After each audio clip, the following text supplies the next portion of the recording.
Avec plus de 40 millions de tonnes de viande produites dans l'Union européenne chaque année pour notre consommation, les animaux sont souvent vulnérables dans le système agricole industriel, car l'élevage intensif les rend plus susceptibles de contracter des maladies. Selon l'Organisation mondiale de la santé animale, ces maladies causent la perte d'au moins 20% de la production de bétail dans le monde.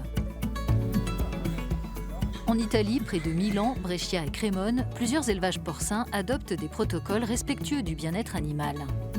Leur démarche est au cœur de la stratégie de la ferme à la table prônée par l'Union européenne. Le bien-être animal, pour nous, ça veut dire s'assurer que dans l'environnement d'élevage, l'animal puisse exprimer son comportement naturel, avoir le comportement qui correspond au maximum aux caractéristiques éthologiques de son espèce.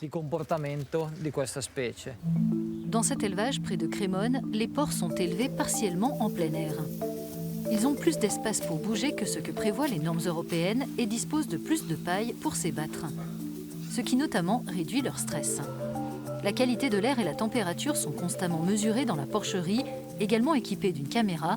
Les données sont consultables en temps réel sur un smartphone.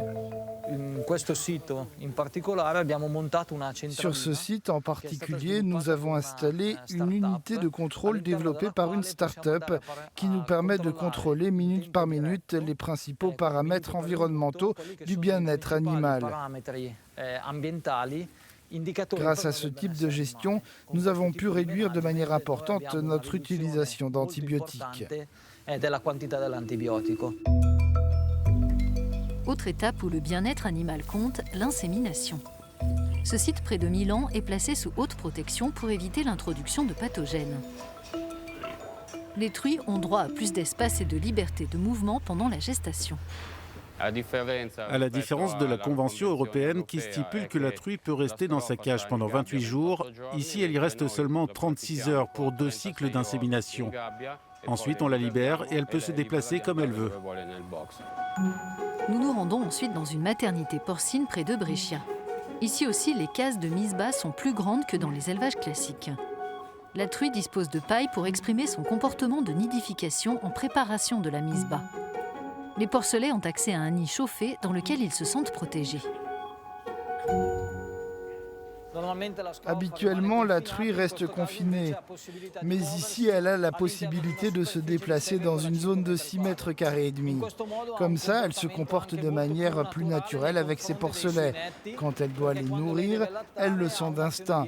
Les porcelets sortent du nid et vont vers la truie pour téter. De meilleures conditions d'élevage s'avèrent bénéfiques à la santé animale et in fine à la qualité de la viande.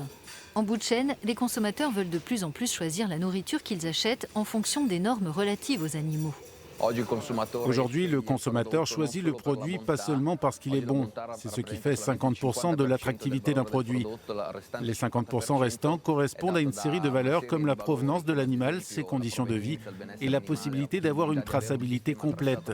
C'est ce qui fait la différence sur le marché. Des pays comme le Danemark ont déjà mis en place un label attestant du bien-être animal. D'ici à 2023, la Commission européenne présentera une proposition pour réviser la législation actuelle en la matière et promouvoir la mise en place de politiques cohérentes dans l'Union.